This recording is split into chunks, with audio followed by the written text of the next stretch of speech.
Good afternoon, everyone, and welcome to the LinkedIn Masterclass put on by the College of Arts and Science for students and recent graduates. My name is Andrea Halla, and I'm the Director of Advancement with the College of Arts and Science. As we gather here today, we acknowledge that we are on Treaty 6 territory and the homeland of the Métis. We pay our respect to the First Nations and Métis ancestors of this place and reaffirm our relationship with one another. Before we jump into the event, I would like to first go over a couple of housekeeping items. If you would like to see a live transcript of this event, please click the live transcript button at the bottom of your screen. Show subtitle will show your subtitles at the bottom of your screen, and view full transcript will show you a sidebar of the full transcript. Everyone's microphones will be disabled. If you would like to ask a question, please click on the Q&A button at the bottom of your screen. Enter your question in the text box and click send. Questions will be answered later in the presentation. We will now dive into the actual event. LinkedIn is always changing, and the savviest job seekers change right along with it. It can be hard to know where to focus on LinkedIn. That's why we've partnered with a former LinkedIn employee to get you access to his online masterclass. Today, it is my pleasure to introduce to you Omar Garrett, who has taken time out of his busy schedule to be here with us today. Omar leads Qualtrics education business. Previously, he was the Senior Product Marketing Manager at LinkedIn, managing content, campaigns, and product development for students and universities. Prior to his role at LinkedIn, he led iPad marketing to schools for Apple and led product launches to students and schools for Adobe. Omar has also spent time as a third grade teacher for Teach for America, as a nonprofit fundraiser and lobbyist with the national social enterprise Peer Forward, as a summer consultant in FSG's education practice, and in social marketing with Porter Novelli. He earned a bachelor's degree with distinction in commerce from the University of Virginia and an MBA from University of California, Berkeley, Haas School of Business.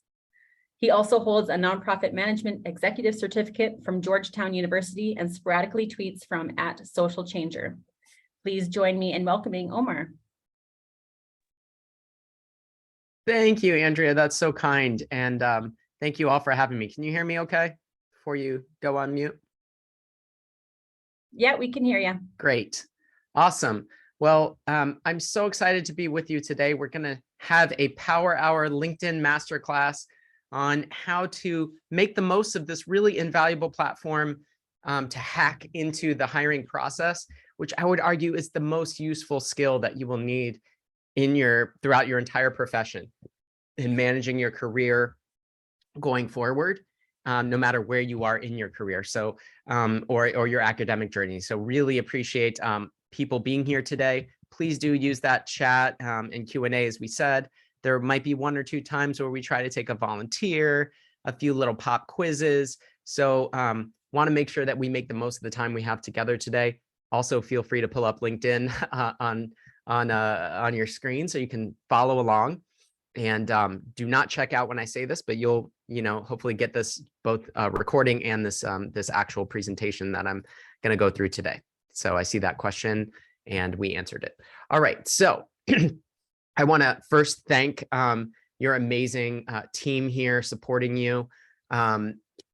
Kristen, Andrea, Maria has been helping out. So this is a really visionary team that's brought you this program and has your back, wants to support you in your journey. And I just feel really grateful that y'all had the foresight to bring me in, and looking forward to a burgeoning relationship here. So thank you to this group, and you should all be thankful, because this is gonna be amazing. Okay, sorry, I get a little weird on these webinars when I can't see all the faces, so I'm just sort of humoring myself. Let's talk a little bit more about me, not because I need to add to that way over the top bio that I sent over, but just because I think it's helpful so you understand my perspective for today. I worked in a bunch of different spaces before going to business school at UC Berkeley Haas. As Andrea mentioned, in the nonprofit world, I was a teacher, and coming out of my graduate school looking to make a bit of a career change, I was kind of up the creek without a paddle, because all the jobs were drying up, right? It was a very economically uncertain time. This is like the financial crisis of 2008, 2009. And it was during that time that LinkedIn became my BFF. It became the place where myself and my classmates found opportunities, connected them with alumni who could get us found and get us considered and ultimately get us hired. It's how I found my post-MBA job. And all of my jobs since at all of these different companies that I've been privileged enough to work for, I have not applied proactively to any of these places. I have been found for them. And that is because of two things: my optimized presence on LinkedIn and my optimized network. So we're going to talk about both of those things. Today is not all about profile. Okay. It's also about how you build a network that is both strategic and broad enough to really help you along your journey. And so I am coming to you from a perspective of not just somebody who is a LinkedIn true believer and a hiring manager, by the way, an interviewer on the other side of this process, but also someone who loves LinkedIn so much that I went to go work there. So I helped start the team focused on the education team at LinkedIn that was focused on colleges and new grads and alumni.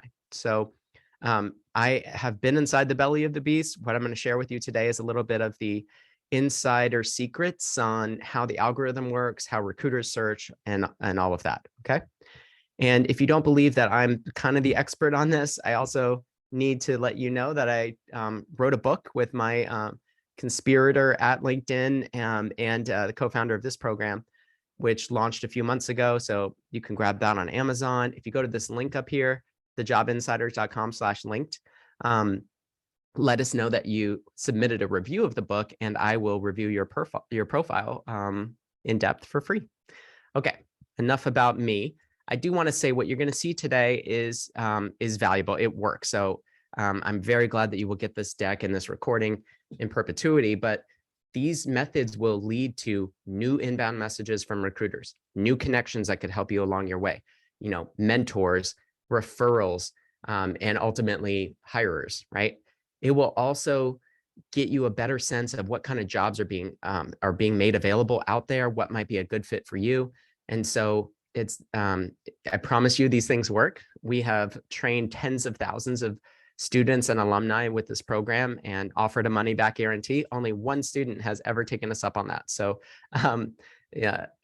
stick with these strategies for, you might not see results overnight. Often you will, but stick with them. And I promise you in a few months' time, and definitely within a year or two, you will reap the benefits of this more focused, targeted and clearer personal brand that you're building in the world, and then a network that is really there before you need it. And we've been lucky enough to work with all of these amazing schools and programs and many, many more. You can see right in the middle here, the Canadian Olympic Committee, which is a customer of ours that we love working with. I also just want to say, though, who cares? Because today it's all about University of Saskatchewan. Woohoo! Okay, all right, let's jump into some of our content for today. So I want to make sure everybody understands just very briefly why LinkedIn is so critical. Okay. And, the book that we wrote became a bestseller and we had 6 offers from major publishers to write it. Not necessarily because we're amazing or experts or anything like that, but rather because the LinkedIn sort of ecosystem, the platform, is synonymous with the job market. It is how hirers meet talent en masse. It is literally the job market. Nearly 1 billion members, every single recruiter in the world, 97% of them in every economic sector, every part of the world, use LinkedIn to find and vet candidates. 2/3 of them only use LinkedIn. And because of that, it's become not just synonymous with the job search and the job market, but really, really, really critical to job seekers. And here's just one other data point I'll share with you, which is that at nearly every level, you are twice as likely to get an interview with a comprehensive LinkedIn profile. Okay. And so this is because it is your resume plus, right? Is your resume plus aspiration, not just mere reflection of what you have done or what you have studied. It is your resume plus some visual elements. It is your resume plus some storytelling, right? A narrative arc. Tell us, warming yourself up with a story. And we all humans love stories. It is your resume plus some social validation, right? It's your resume kind of plus a cover letter. It's your resume plus so many things. And yes, I'm a LinkedIn fanboy, but I have hired probably 50, 60 people in my career, and I have never once asked for a resume. And I'm not alone, right? What do we send around as hiring managers and within our teams? And what do recruiters send around? Your LinkedIn profile link, okay? It's not the resume anymore. Now, that said, if you spent a lot of time, building up your resume again and making sure it's very pointed, tells a great story, talks about accomplishments, not just responsibilities, that's all great stuff that you can copy paste onto your profile in that experience section and get a running start. But I know many of you probably feel like, oh, I haven't really given LinkedIn love in a while. It's okay to start from your resume. It's just that I want to point out recruiters and hiring managers care the most about, not to mention the robots get you found for, your LinkedIn presence. Okay. So when we think about how to optimize our presence and our network on LinkedIn, we have to think about the process that hirers go through. All right. And it's really these 5 steps. Okay. First, they want focused candidates who look exactly like the job that they're trying to fill. Secondly, they want serious candidates only, right? Those who have engaged in certain ways that make it clear they are a good fit.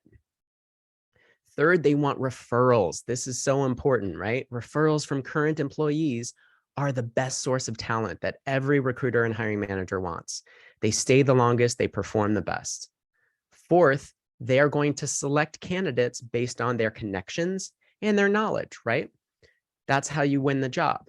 Connections are so important that they're not just proactively doing this and saying, who's in my inner circle already, but the LinkedIn algorithm is actually sorting results, search results for them based on how closely you are connected to them, to the person searching. Okay, so that's really important for both the human and the recruiter, which we'll talk about. And then lastly, they're going to do their background check, right? Or their back channel where they reach out to shared connections.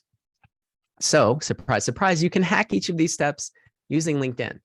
First, if they're looking for focused candidates, you've got to get focused. You've got to cut through the clutter, rise up to the top of these search results, because just like Google, if you're not on the first page or two, you don't exist.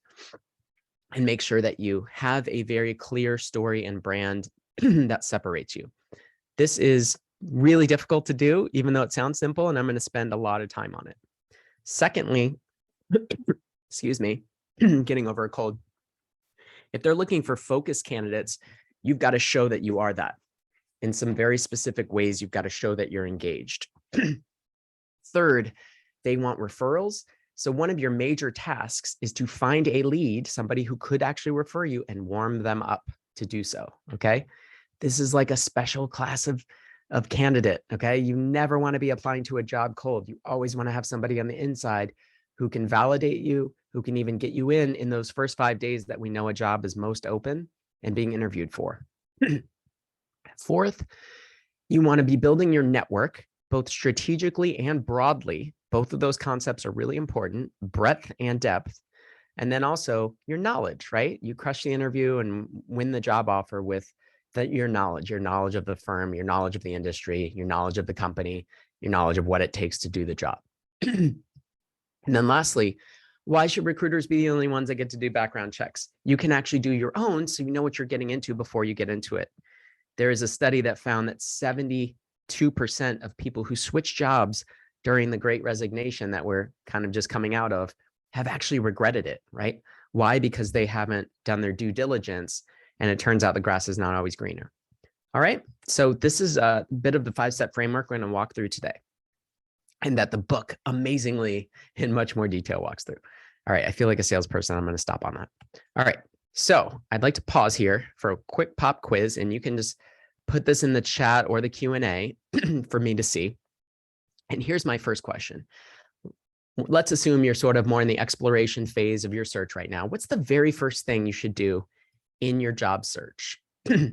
Optimize your profile, network with alumni, or search for jobs.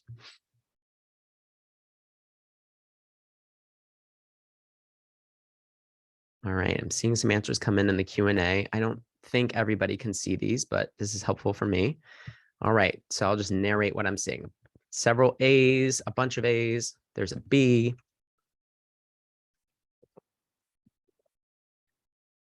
All right, thank you for participating. Now, a bunch of A's here, and I have to admit that I biased you a little bit because I showed you that stat of how important a comprehensive profile is to get that interview. Here's the thing. You've got to have a great comprehensive profile, but you've also got to have one that's focused. And the only way, or the best way to know how to focus your profile is to know what you want to do next, right?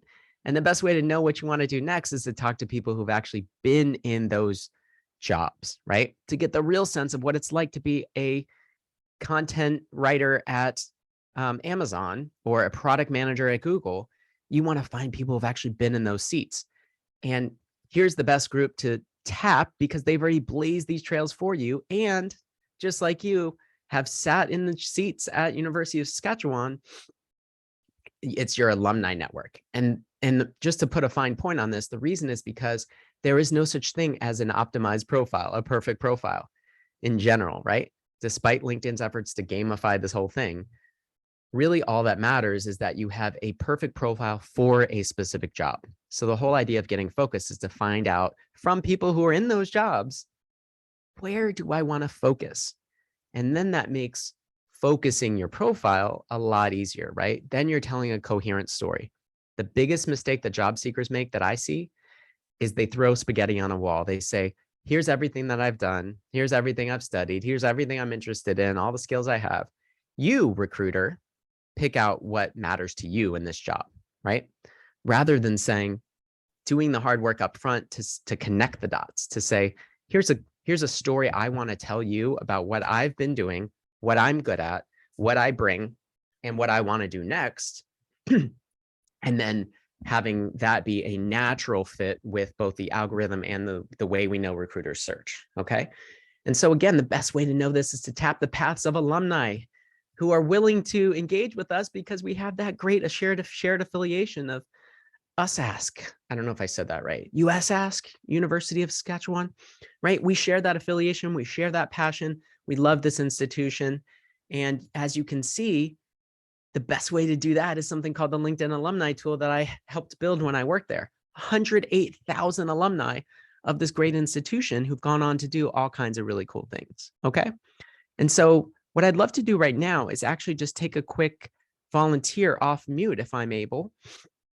And I'll just take the first person that types me in the chat or raises their hand, if that's okay. I promise I won't embarrass you. All right, I saw Chantal. Chantal, I'm gonna allow you to talk. Can Well, I wasn't you? expecting that. Hello. Hello. Hi, thank you for volunteering. No problem. Did I get your name right? Kind of, Chantal. Chantal. Okay, Chantal, can you tell us a little bit about just yourself and what you're hoping to do next? So I did go to the University of Saskatchewan. My bachelor's was in classical medieval Renaissance studies. And then I went and did a master's in library studies. In the meantime, so then from there, I kind of ventured into tech. So I've also done UX design. So now my issue is my skills are all over the place. And I know as much as I've tried to optimize my LinkedIn, it's all over the place. And I know it does not look focused, I guess. Like yes. Oh, I so appreciate that. But it's then so I like cool. jobs in a whole bunch of different fields that I don't know how to focus it because like I applied for assistant curator and then I applied for UX writing. And it's like, right. I don't know what to do. Right. That's okay. That's okay. That's why we're here today. And you have so much clay that can be molded into a coherent story. So it's all about how to focus it, as you just said.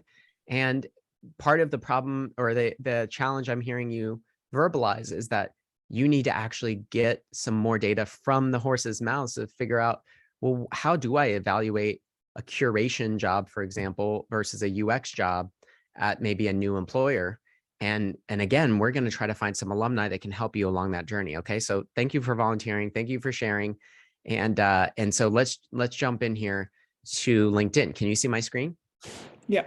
Okay, great. So what we're going to do here to get into the alumni tool is just search for our university. So we're going to just type, University of Saskatchewan and click that page in the type ahead. And then we'll click on the page itself. And this is like the home page for the university on LinkedIn. If we click alumni here in the top banner, it's kind of buried, but this will pull up this alumni tool that I'm talking about. 108,000 alumni who've gone on to do all these cool things. And here, if we scroll down, we can see this lead list of where they work, where they live. We toggle over and we can see the function that they're in.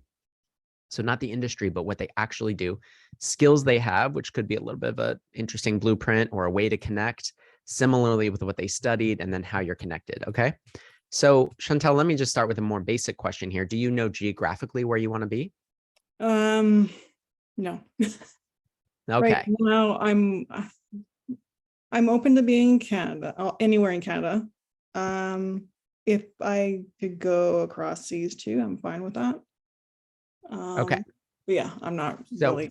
no, that's okay. So for the purpose of the demo, it's always helpful to get more Sure. specific. So is it okay if I choose Toronto? Yeah, Is that in the east? Sure. Okay. Okay. So in the type ahead here, we can add, we can search for specific things. And just for the purposes of the demo here, I added Toronto, and we can see now that 108,000 alumni has been whittled down to 2,400 who live in Toronto. Okay. Now we see an updated lead list of where they work, what they do, and so on. Now, Chantel, you mentioned that you had a master's degree in what again? Library and information management. Library and information management. So we could take a what they do based approach. We could look at skills here. Again, we can also search here to add things, but let's just see, because I'm curious. We could search for UX design and see what profiles have that on it, just as one potential way to get specific here. And you can see when I did that, I just searched in the top box, we went from those 108,000 to the 2,400 to just 11 alumni who meet this criteria. Okay, they've got UX on their profile. They live in Toronto. And the best part here is, yes, we could click in to see people at specific companies that we might want to work for. But if we scroll down, we can see who those people are. All right. Now, Chantel, I'm just picking a UX path here for you, but you could obviously also do the same thing for museum curation, et cetera. Mm-hmm. But we can scroll down and see these actual people with whom we have a shared affiliation because of our school. So just on surface here, Chantel, do any of these people look interesting to possibly connect with? Sure. Choose one. We could do the first one. Okay, Hina. Or Amanda. Yeah. Okay, so remember, we're trying to do a couple things here. We're reviewing her career path, so we get a sense of how did she get to where she is as a senior UX consultant at Avanade. I don't know if I said that right, but right, she's been there for 3 years. She did some other things, including working at the university while she was there. She finished in 2018. Okay, so we're getting a sense of her career path because we can sort of learn from that inevitably, right? But in reading her about statement, if we decide this is a person we want to connect with to learn what does it mean to be a UX consultant and what in the world is, this company she works for, we're going to reach out to her by clicking more connect. And we're going to say classmates, right? In this case, and we're going to always add a personal note. So Chantel, my last question for you is, what are you going to say in this personal note to Hina? Oh, gosh. I have no idea. It's okay. There's no wrong answer. Something along the lines of, hi, I've seen we both. Yeah, you're good. Keep going. Yes, keep going. We've both gone to the University of Saskatchewan. Yes. We also have a similar interest in UX design. And I'd like to know more about your journey or how you got to where you are, something like that. Yes, this is so good. You did great. Okay. So there's three things that you want to do in an outreach like this. One is exactly what you said. Do not bury the lead. Why is she going to read and respond to this? Because of your shared affiliation. So you're saying right from the top, fellow University of Saskatchewan alumni here. Okay. Go. What is the mascot? Sorry, I should have looked this up. The Husky. The Huskies. Okay. Go Huskies. Wow. Okay. Second thing is kind of the path you were going down, but instead of talking about you, talk about her. Especially we Americans, we love flattery, right? But what you want to say is, your career path has been so amazing. And then a concrete call to action is the third thing. I would love to learn more next week. Next week is always better than than this week, right? Do you have 15 or 20 minutes for a quick Zoom or coffee? I guess she's in Toronto, so quick Zoom. So I can pick your brain on your amazing career path, right? So those three things, because remember, this is not just a connection request. Don't just leave it at that. This is somebody you want to add to your network in a very strategic way. Maybe they won't ultimately be the hirer. Maybe they won't even be the referrer, but they could be a mentor.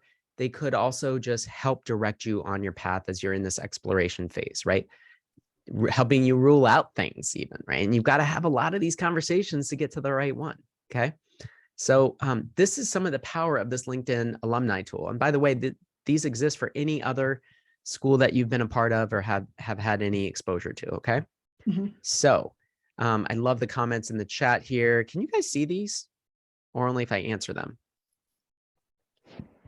You can't see the questions right in the chat. So there was a comment that said, hey, send her a note of interest regarding your shared interest connections and how you've maybe followed something she's done before. That's an even better substantive thing to say, hey, big fan of something that you've done or that she's posted or that her company has, some initiative they undertook.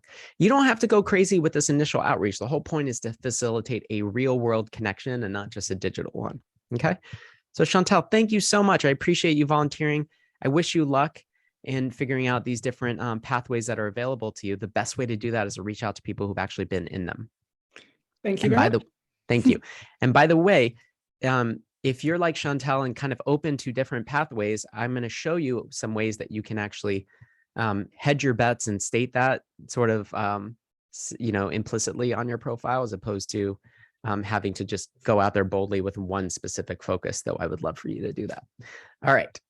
So now that we are reaching out to alumni to help us get focused, that was our demo. Now let's talk about where most of you wanted to start, which is your LinkedIn profile, your 24/7 resume, working hard for you, getting you found, getting you considered when you can't be proactively applying and seeing everything that's out there, right?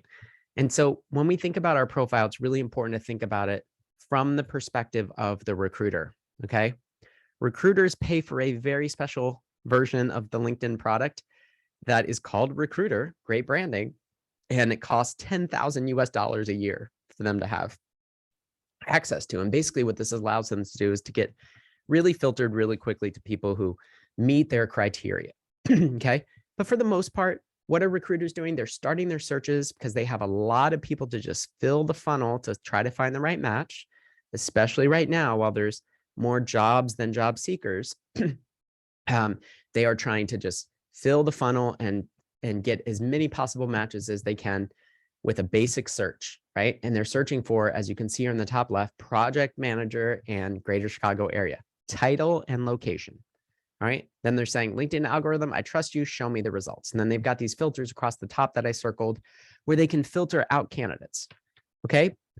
But if they search on title and location, take a second here and think about, you don't have to put it in the chat, but just think about who's going to get better results here, given the way I just said recruiter search. Is it Megan or Raphael?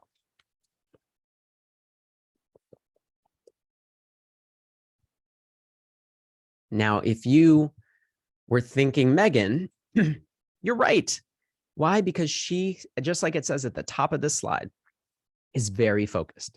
She is stating very plainly in her headline, the most important area on LinkedIn, that she wants to be and is the best combination, right? Both of those things, a project manager. She also has a broad geographic area that's going to capture more jobs rather than Raphael's very specific city in the Bay Area. He should just have listed the Bay Area. But here's the thing.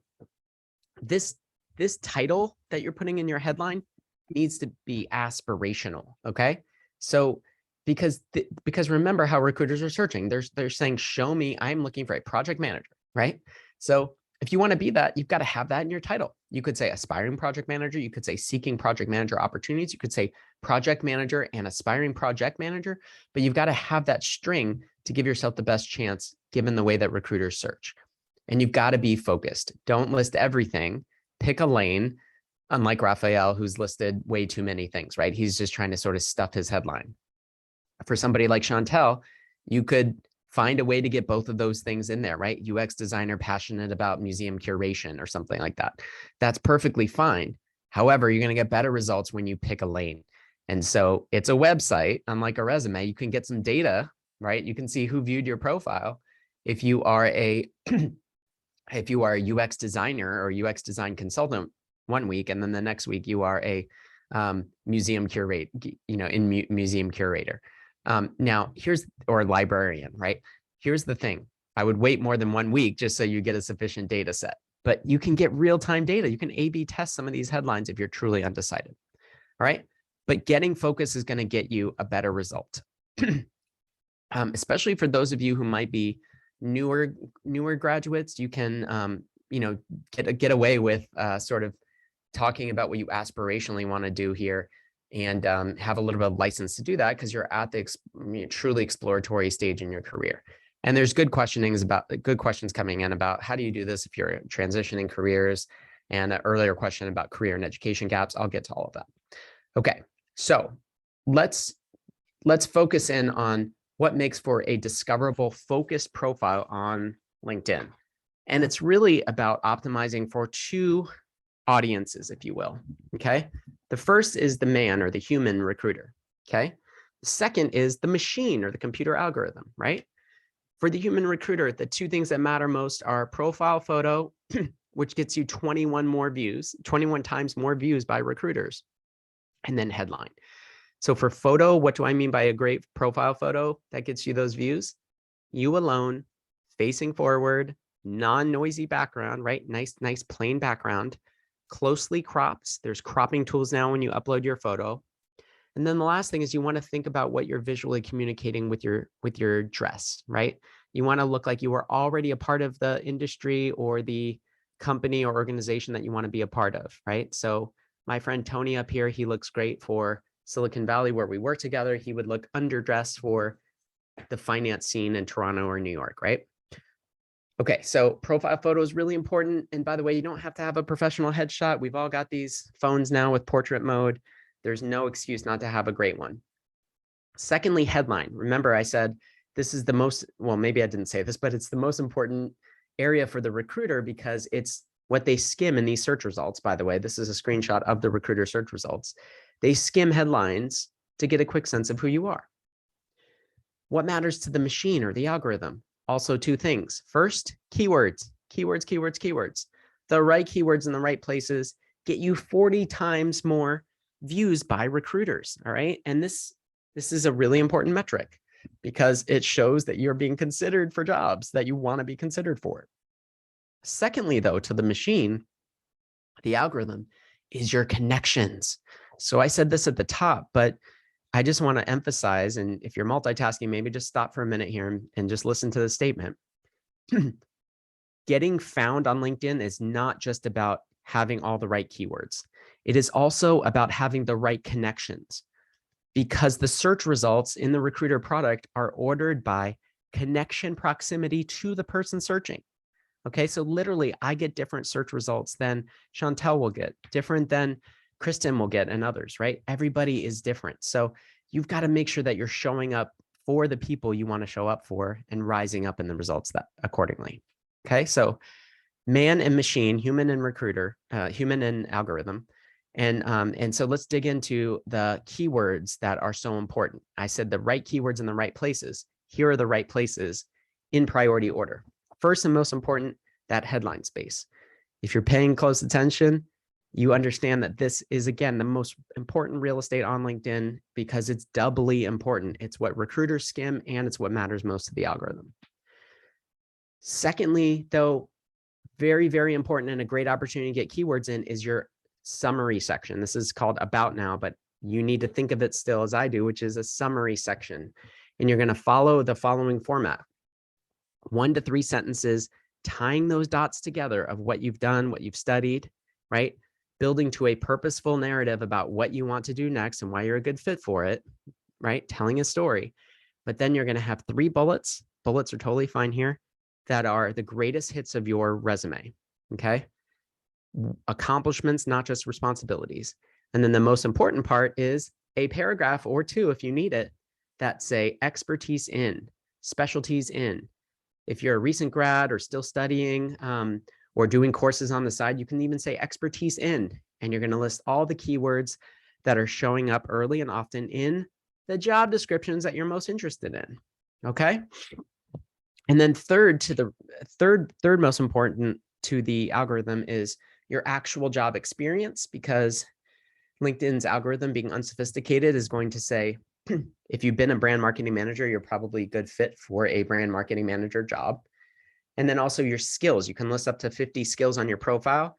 Don't worry about the number. It's just important that you have the key skills that are in the job descriptions that are most interesting to you, because those are indexed by the algorithm. Last thing on experience is your volunteer experience section, okay? Because I got to interview recruiters when I worked at LinkedIn, and over half of them said they value volunteer experience the same as paid full-time work experience. All right. So if you haven't yet had, this is one of the answers to the questions. If you haven't yet had the job title that you want to be found and considered for next, could you do a volunteer opportunity? Could you do a project? Could you even just do 1 hour a week or a month for a local NGO that gets some of those keywords in there? All right. Okay. Here's another little hack you can use to figure out the right keywords. Jobscan.co allows you to get really scientific on what are the keywords that you need to get past a robot and into an actual human's hands, right? And that is a keyword matching threshold. And so you just pop in your resume or your profile on one side and the target JD on the right. There's also, and it'll tell you where you need to beef up. There's also another way you can sort of brand yourself on LinkedIn now, which is called creator mode. It just kind of forces people to follow you instead of connect with you. That's not so important. But what I do like about it is what you're seeing here, which is you can actually identify up to five hashtags, which show up right underneath your headline of things that you know about, you quote unquote talk about. And this is just a good way to say, especially if you're a career changer, hey, I know something about these topics, you should consider me for these things. Now, it's not indexed by the search algorithm, but it's a good space to visually brand yourself around something you might want to do next. Okay, so you just turn that mode on at the top of your profile. So just a quick recap here. Here's our checklist for profile. All right, we're optimizing for the algo and for the person. For the algo, it's all about keywords, headline, about, experience, including volunteer experience. And then are we connected with the right people, including recruiters or people they're connected to? Secondly, why would the recruiter choose you? Do you have that great, warm, culturally appropriate headshot? By the way, I forgot to say, smiling, authentic Duchenne smile. You can Google that, because we're trained literally in our DNA to respond to warm, smiling faces. A headline that's aspirational and has a little bit of humanity, right? Makes you a grapefruit in this world of lemons. A little bit of, what you're passionate about is totally fine in the headline. And then a summary with that narrative arc, a little bit of storytelling. Also, when people do land on your profile, it's nice to have one recommendation per job that you've been in or academic experience. It doesn't matter who it's from, but it's just a nice source of validation when they do land on your profile. Okay. So with that, let me just show you real quick some of these principles, and I'll do that by pulling up my co-founder's profile. All right. Now, he's got that warm, inviting profile headshot, clean background, zoomed in. This horizontal background image I haven't talked about yet, but it's just the Facebookization of LinkedIn. You can go to a site called pexels.com, PEXELS.com for royalty-free horizontal photos. The thing you want to do here is just anything different than the generic that it gives you. And when we looked at some of those Saskatchewan alumni, a lot of them had that generic background, and I hope that we can work on changing that in the alumni base, because it just shows you're not taking your professional presence seriously. And it's also a way that you can visually signal, something you're interested in. Maybe it's museum curation, maybe it's UX design, maybe it's the Toronto skyline, right? But anyway, use that space. It's really sends the right signal. The most important part I want you to pay attention to here is his headline, right? Marketing director, with a little bit of that humanity, right? A passion. But marketing director is what he wants to get found for, right? And then if we scroll down to his summary section, he's got a quick overview of who he is. Now, again, this could be 1 to 3 sentences. It could be a little bit more of a storytelling dot connection exercise. But the most important part here is that he's got these accomplishments, not just responsibilities, the greatest hits of his resume, bullet format's totally fine here. And then this paragraph chock full of keywords that show up in marketing director jobs. Okay. So this is how we focus our profile to get found by recruiters and by the machine algorithm. Okay. All right. Now we're going to move on to sort of some of the other topics that I mentioned at the outset, which is around basics of networking, engaging, making sure you're ready to crush the interview, and that the job is right for you. And let me just, before I do that, mention one thing here, which there's always questions about. What does and doesn't matter on LinkedIn? Status updates don't matter. They don't get you found. And when I say don't matter, I mean increasing your visibility and candidacy for jobs, right? That's really what I focus on in the book, and what I want you to focus on LinkedIn, because there's a lot of noise, right? What is LinkedIn? Is it a social media platform? Is it a job board? Is it a Rolodex and network? Yeah, it's all those things, but they don't equally matter when it comes to getting found and getting considered and getting hired, right? So status updates don't matter. You don't need to waste your time posting and making sure you're in the news feed or anything like social media. Secondly, endorsements, very weak signal.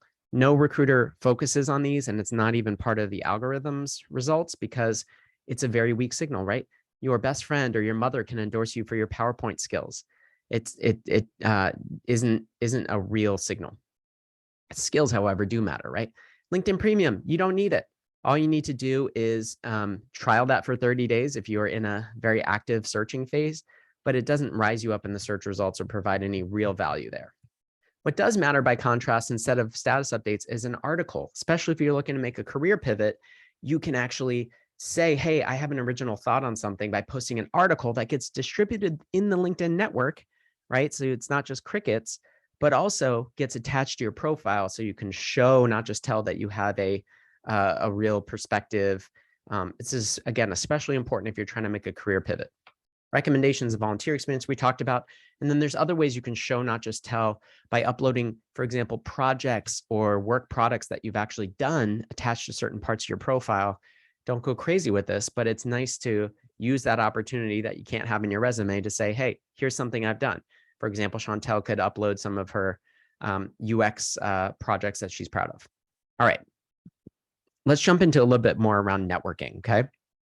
And I'm so excited about this piece of it because it's so powerful, and it's what I call in the book the great opportunity democratizer, right? LinkedIn is the great opportunity democratizer because anybody can get themselves found and considered for a job by virtue of the network that they built. It doesn't matter, who you know, what school you went to, where you grew up, what you studied even. It's all about the hustle and scrap to find the right people and no longer have to be a part of this sort of, old boys network in many places that still exists. You can puncture that, right? Because of LinkedIn. And by the way, if networking is gross to you, I'm one of those same people. And LinkedIn is like very conducive to introverts, right? And by the way, it's much more efficient. This is so important because 80% of jobs, as we know, are found not by what we know, but who we know. And it's not who we know directly. It's who they know. It's the second and third degree connections, the weak ties, where we get the volume, right? By the way, 80% of jobs are also never posted, or if they are, they already know who they're going to hire, right? It's sort of this hidden job market, which makes networking ahead of time so that much more important. All right, so here's how we hack networking. The first thing is strategic focus connections. And for that, you want to focus on not just those selected alumni that we looked at in the Alumni Tool, but other nodes in the network. Nodes meaning people who are connected to lots of other people, and specifically the right people. And those, as I've sort of hinted already, are recruiters, right? Recruiters are the ones doing these searches. They're also connected to other recruiters. So they're 1 degree removed from lots of other influential people. They tend to stay in the same industries and geographies. They go to the same conferences. And by the way, it's their job to connect with people, right? To fill that top of the funnel. If they don't respond to your connection request, no big deal. Move on to the next one. All right. And if you want to increase your chances of a recruiter saying yes to your connection, start with alumni of your school, right? And by the way, there's another node which is your amazing alumni and careers team. People like Kristen, and sorry, Kristen, if you get a bunch of connection requests after this, but right, she's connected into other Saskatchewan students and alumni, and that's a good note. But really what I want you to take away from this is connecting directly to recruiters, sending a message, saying that you're interested in not just their background, but their firm, because this is literally their job. And right now is a great time to do that, because again, they're trying to fill the funnel all day long with potential candidates, and you're solving that problem for them to get yourself into that funnel. But then we've also got to think about not just selective depth with alumni and recruiters, but breadth. All right. Network effect is really, really an important concept. Okay. And what I mean by that is all the ripple effects of the 500 people that we know and the 500 people that one person we know knows, and so on. Right. And so breadth is so important. I want you to lower your threshold of who you are willing to connect with into more of an online world, which is on LinkedIn, a public, well-lit place. There's not a lot of spam and people selling you and things like that. There's not bots for the most part. There's very little downside to connecting broadly on LinkedIn. So my threshold is literally, do I know you, or is there any potential compelling reason to connect with you for the future? And so if you lower that threshold, you can use something like LinkedIn's contact import tool to expand your network really broadly. Okay. And so let me just show you that real quick, because it's such a valuable hidden feature, just like that alumni tool I showed you earlier. Okay. And I see and love the questions. Keep bringing them in. So to get to this contact import tool, we're going to click My Network at the very top here. And then we're going to come over here and click Connections on the left. And you can see I do have that very low threshold, right? I have 6,000 connections. When we come over here, we're going to add our personal contacts. And here we can add all the email addresses we've ever had, that Yahoo email that we never check anymore. And it will actually say, hey, you might already know all of these people. And you can go through one by one and decide, do I want to connect with this person, send a non-personalized connection request. This will increase your connections by hundreds, if not thousands of people. So this is your immediate to-do right after this session. Okay. All right. Kristen, by the way, you have a great profile. Okay. So let's review our action plan for getting focused, which is to learn from fellow alumni, hear directly from them about what it's like to do these jobs, focus our profile accordingly, make connections that can help us get found, both with alumni and with recruiters, and broadly with that contact import tool. All right, I told you I'd spend most of my time on the getting focus. I wasn't lying. Let's get into some of the other steps here. Now, remember I said alumni, recruiters in their tool can filter out people. Okay, so our second step is all about showing you're engaged. And they've got this new filter now in their product for filtering out people who are not on the job market. Okay, so all of us need to be open to new opportunities. You might have figured out the way to do that on LinkedIn is to shine our bat signal that we are open to new opportunities right at the top of our profile. And here's where, to answer some of the previous questions, if you're not as clear on the lane that you want to stand for on your profile, and that you want to put your stake in the ground around, you can actually specify up to 5 additional job titles that you would like to get found for. So in Chantel's case, that museum curator, senior librarian, as well as UX designer, UX design consultant, right? And the algorithm will actually index you on those things and make sure you get found for them. So you can specify up to 5 additional job titles here. You can also do the same for locations, 4 additional locations on top of the one you've set your profile for. And this is if you're truly open, like Chantel was, to all the other places in the country or even beyond. Okay. So right at the top of your profile, you need to shine your bat signal that you're actually on the job market. And by the way, every recruiter uses this filter now, right? Because why would they waste their time with people who are not on the job market? All right. There is also a filter that recruiters can use to filter out people who have not engaged with their talent brand. Stupid question, stupid way of phrasing it, LinkedIn, but what all that really means is, are you following their company? And this is the most basic action you can take to actually show that you're engaged with a company and you're very interested in actually working there. So what that means is you've got to go through and actually search for every company you might want to work for. And by the way, I'm using company as shorthand to include nonprofits, government agencies, wherever you might want to work. Them. Almost all of them have these pages on LinkedIn. You've got to click follow just to make sure you pass through that filter. And then the last thing is making sure you're actually engaged. You're staying on top of opportunities so you can jump on them with that referral when as soon as they become available by setting up custom job alerts. Okay. So here we want to focus on those jobs that have been posted just in the past week because we know they're the most open. And so here's my next pop quiz. How many new jobs were posted in Canada in the past week alone? And I don't expect you to answer this. I don't even know if these answers are right because it's really just my jumping off point to show you a quick demo of some of these things. Okay. So first things first, let's set up some job alerts. We're going to click jobs in the top nav bar here. And we're just going to start a search, right? In this case, I said jobs in Canada. And you can see here, there's 325,000. If we add a filter here for past week, those that are most open, it's 90,000. Actually, I think that was one of my choice. Oh, no, it wasn't. So 90,000 jobs have been open in the past week. We can also get very specific saying, hey, only show me those jobs at Walmart Canada and AHA, whatever that is.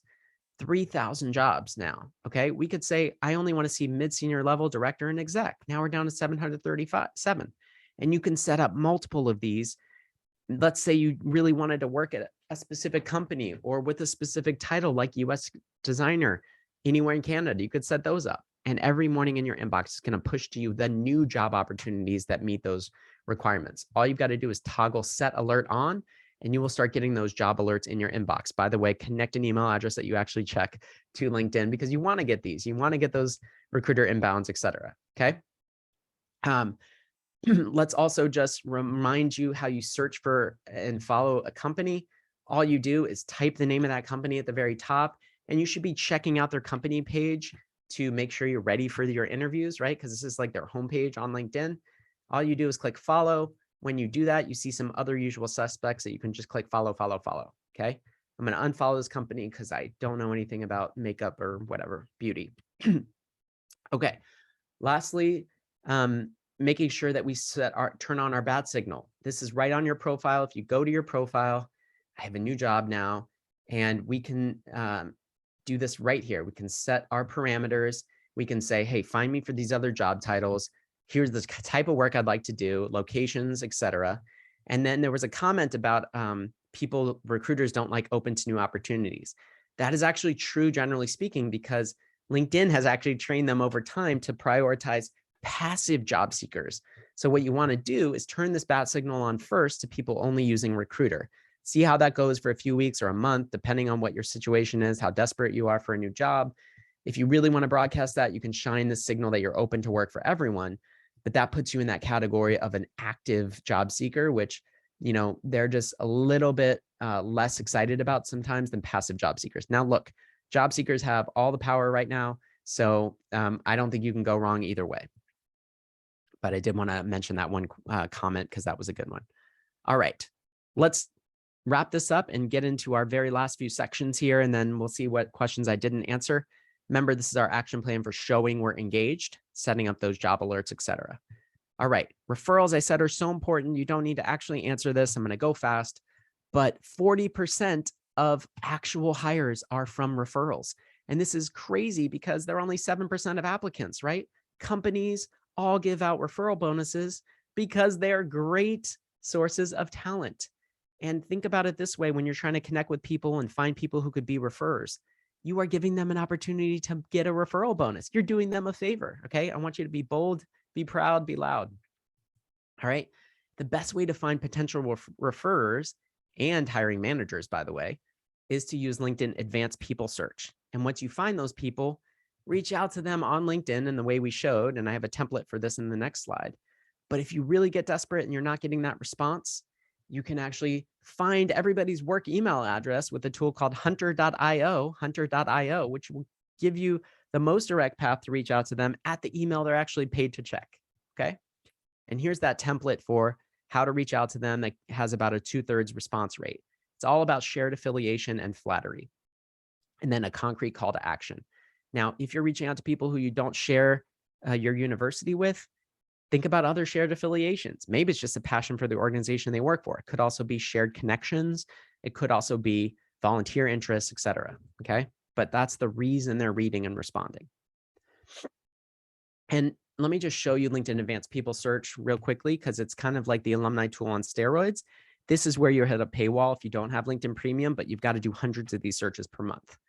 Hit enter in the search box, bring up all filters, and then hit people. Okay.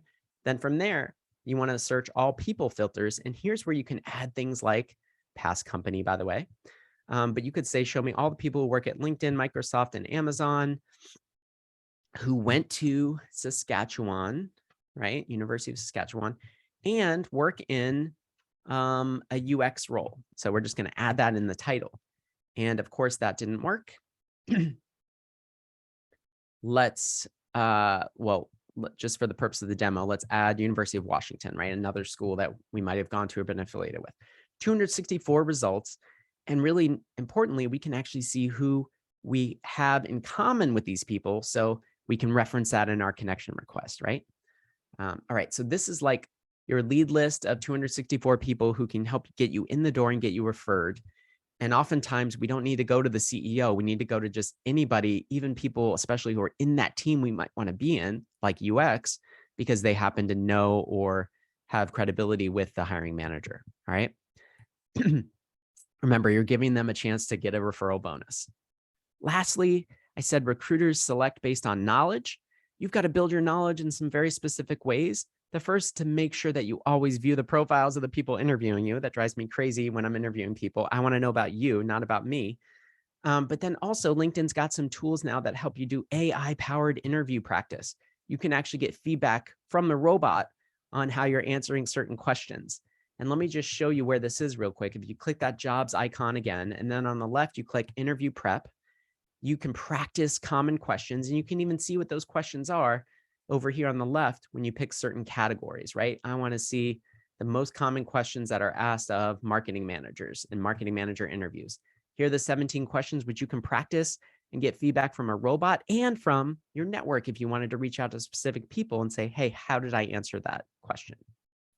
Lastly, you got to know what you're getting into so you don't leave that job right away. And to do that, I'm going to suggest you do your own background check by using that past company filter I showed you in Advanced People Search. Why past company? Because they no longer work there and they're more likely to give you the honest take of what it's like to really work there, right?